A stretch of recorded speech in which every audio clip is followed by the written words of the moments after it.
They said it was to protect the faith. But behind the church doors, they built chambers of pain. Torture became holy. Confession was screamed, not whispered. And mercy? It was buried alive. This is not a story of religion. It's a story of control, fear, and the darkest chapter in European history.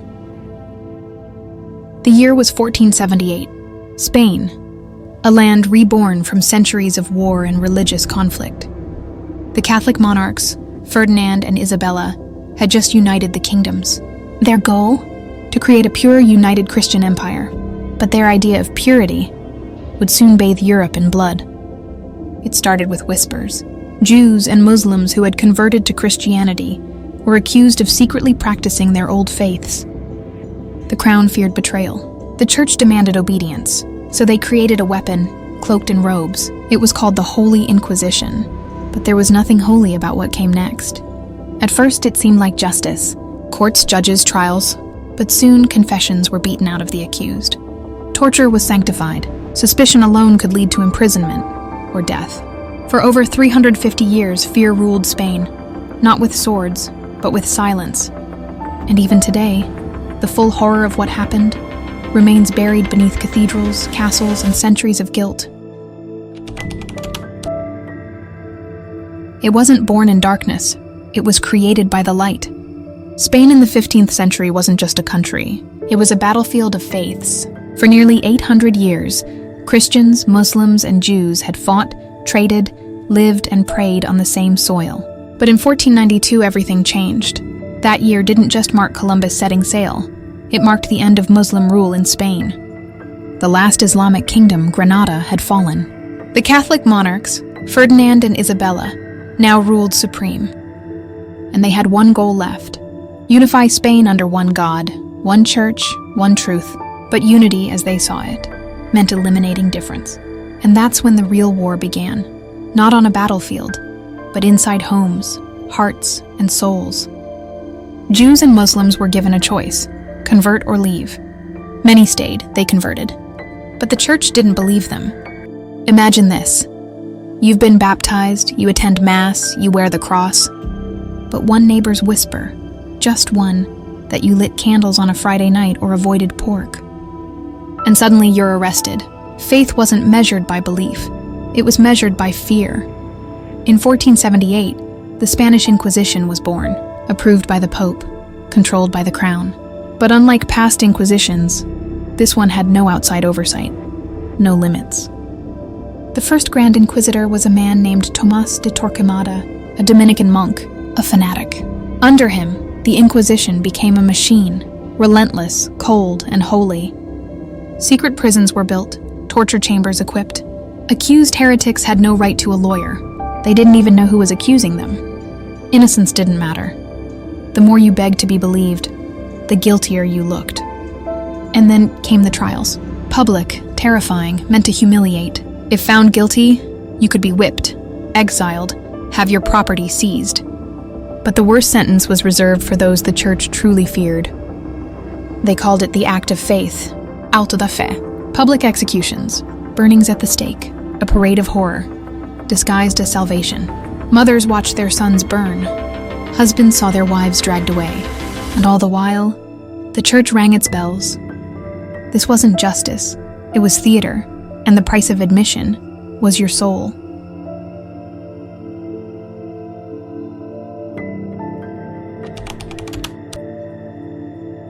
They said pain would bring purity, but the screams told a different story. The Spanish Inquisition wasn't just about faith, it was about fear. Weaponized, refined, and sharpened into tools that didn't just break bones. They shattered the human spirit. The church claimed torture was a last resort, used only when the accused refused to confess. But what they didn't say was that a confession made under torture still counted, even if it was forced, even if it was false. In God's court, the truth was whatever hurt the most. Inside stone dungeons, beneath churches and castles, the real trial began. The strappado, wrists tied behind the back, hoisted into the air, then dropped. Shoulders dislocated, joints torn apart. The rack. Limbs stretched until they nearly ripped free from the body. The pear, a metal device inserted into the mouth, rectum, or vagina. then expanded. It wasn't just torture, it was performance. And the audience, angels and devils alike, they'd say, "Confess, God will forgive you." But in truth, "Confess so we can burn you faster." Imagine hearing the screams of your neighbor for hours, then it's your name called next. You walk into a candlelit chamber and see a table lined with knives, ropes, and hooks. There are no questions, only orders. And the torturer, not a soldier, not a criminal, but a priest, trained to smile while you bleed, because in the Inquisition, pain wasn't punishment. It was purification. Some begged for death, others confessed to crimes they never committed, just to make it stop. And yet the worst part wasn't the tools, or the screams, or even the pain. It was that no one came to stop it. Not the kings, not the priests, not even God. Because in that room, only the Inquisition had a voice, and yours was buried beneath the screams. They called it an act of mercy, as flames ate the flesh. The trial was private. The torture was hidden. But the execution? That was a show. They called it the auto da fe, act of faith. But there was no faith, only fire. Families brought their children. Vendors sold food and wine. People came early, not to pray but to cheer. Because when the Inquisition burned someone, they burned them alive. They lit souls on fire and said they were saving them. The condemned were paraded through the streets, barefoot, heads shaved, wearing sackcloth with painted flames or demons. Some wept, some collapsed. Others just stared blankly, already dead inside. Then came the stage, wood piled high, a stake in the center, a priest holding a cross. And the sentence? Relax your soul. The fire will cleanse your sins. It wasn't execution, it was ritual. And the flames were holy. They claimed it was humane, that the fire was quick. But it wasn't. It took minutes, sometimes hours. And if someone screamed too long, they just added more wood. Even if the accused died in prison, they burned a straw dummy instead. Because the message had to be clear. This is what happens to those who think differently. But here's the darkest irony of all. They said they were saving souls, but they never asked what God thought of the smoke.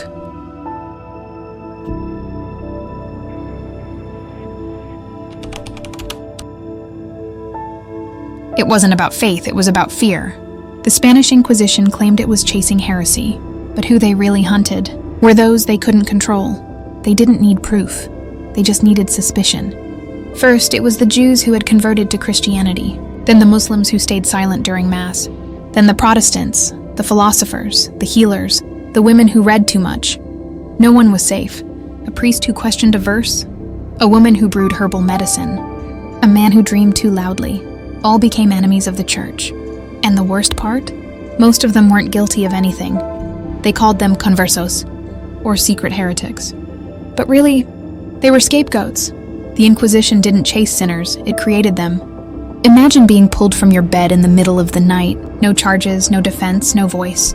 Your neighbors don't speak for you, because silence is safer than truth. Your family won't visit, because guilt spreads like a disease. And your only way out? Confess, even if you did nothing. They weren't seeking truth, they were manufacturing obedience. But here's the most chilling twist. Some of the victims joined the Inquisition themselves, turned accuser, to survive. They weren't just breaking bodies, they were breaking humanity, one terrified soul at a time. Every horror has a mastermind. The Inquisition had many. Beneath the flowing robes of holy men were minds darker than any dungeon they ruled. They were the Grand Inquisitors, chosen not for compassion nor wisdom, but for unshakable loyalty to the Church and a terrifying skill, the ability to break human beings. They didn't chase heresy, they manufactured it. Men like Tomás de Torquemada, the name still sends chills through Spanish history. He burned books, banned languages, erased cultures. But worse, he burned people. Thousands. Not because they were guilty, but because their ashes made the church look powerful. Behind closed doors, Torquemada reportedly hoarded riches seized from heretics. Gold, land, even their homes. He claimed to serve God, but it seemed he was serving his own empire. He purified Spain by turning it into a graveyard. Others followed his footsteps, each inquisitor more ruthless than the last. One used confession booths as traps. Another had prisoners tortured not for information, but for entertainment. They believed they were fighting Satan, but step by step, dungeon by dungeon, they became him. Some tortured pregnant women, some branded children. One even ordered the exhumation of a dead man, just so his bones could be burned. It wasn't just a war on heresy, it was a war on humanity. But one day, a letter arrived in Rome, a whistleblower, from inside the Inquisition itself, and it revealed something that shook even the Pope. The real heresy might have been inside the church all along.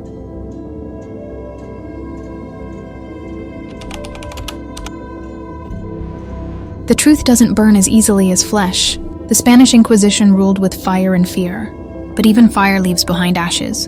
And ashes, if examined closely, reveal things meant to stay hidden. It began with a letter, a defector, a man of the cloth, who had seen too much. He wrote of fake confessions, fabricated accusations, and secret orders from the very top. They weren't hunting heresy, they were hunting power. Some victims weren't even religious dissenters, just landowners, artists, scholars, people with influence, people with money. One name stood out in the letter: Isabella. Queen Isabella, the same queen who backed Columbus. A devout supporter of the Inquisition. But was she also its puppet master? Or worse, its protector? History remembers her as a queen. The victims remember her as a shadow behind the flame. The letter described hidden vaults, places where gold stolen from victims was stored, and records of torture were burned. But not all were destroyed.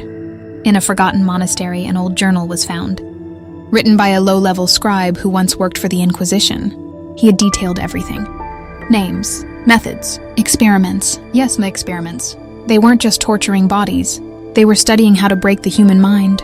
Some prisoners were locked in complete silence for years. Others were fed lies until they lost all sense of identity. It wasn't just punishment. It was psychological warfare. And the worst part? It worked. Generations of families were erased. Cultures vanished. Languages died. The scars of the Inquisition were invisible because they were carved into the soul. But as these secrets spilled into the world, as whispers turned into evidence, the church faced a choice: confess or cover up. And what they chose changed history forever.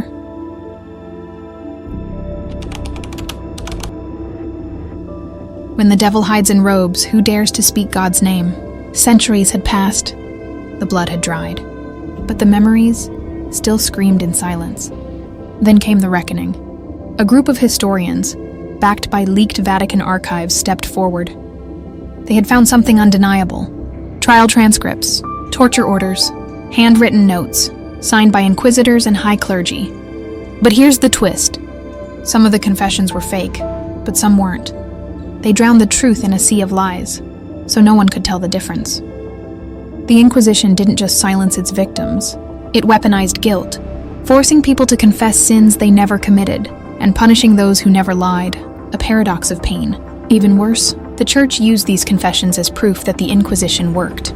They built a wall of righteousness, using bricks of betrayal. Now the world wanted answers. Courtrooms were filled. The Vatican was pressured. Apologies were demanded. But the church hesitated. They issued a carefully worded statement. "We regret any pain caused in the pursuit of divine truth." Regret? Regret is for mistakes. This was systematic, intentional, centuries long. You can't call it a mistake when the gallows were built by design. Survivors' descendants cried in those courtrooms. They held up old letters, family names that were erased, stories that were never told. The pain wasn't history, it was legacy. And then came the final revelation. One of the last Inquisitor manuals, intact, translated, held a chilling passage. "The fire purifies, but what cannot be purified and must be erased." It wasn't about faith, it was about control. As the hearings dragged on, one cardinal stood trembling. He cleared his throat and said, "There are still chambers we have not opened." The room fell silent, because everyone knew whatever was behind those doors was never meant to be found.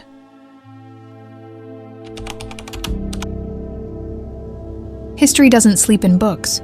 Sometimes it sleeps in basements. Beneath the Vatican lies a city of its own. Winding corridors, dusty crypts, vaults sealed for centuries. Most thought they stored ancient scrolls, old relics, forgotten bones. But then a key was found. A literal key, carved from blackened wood, numbered, labeled, Chamber 9, do not open. What kind of secret needs a warning? 500 years after it was locked. A special investigative team was sent underground. They followed the ancient blueprints. Some paths were blocked, others deliberately hidden. Finally, they reached it. A door covered in wax seals and rusted chains. It took hours. The chains clanged like bells in a tomb. And then, the door creaked open. What they found inside shook the Vatican to its core. It wasn't gold. It wasn't scripture. It was a prison. Small, windowless cells, still intact, still smelling of mold, ash, and something worse. But they weren't empty. Inside were records, skeletons, shackles. They didn't just torture in the name of God. They imprisoned the ones who refused to break. Old carvings lined the walls, prayers scratched in desperation. One read, "If God is here, please tell him I tried." Among the boxes, the team found a sealed letter addressed to the last pope. Inside, a confession, written by a high inquisitor.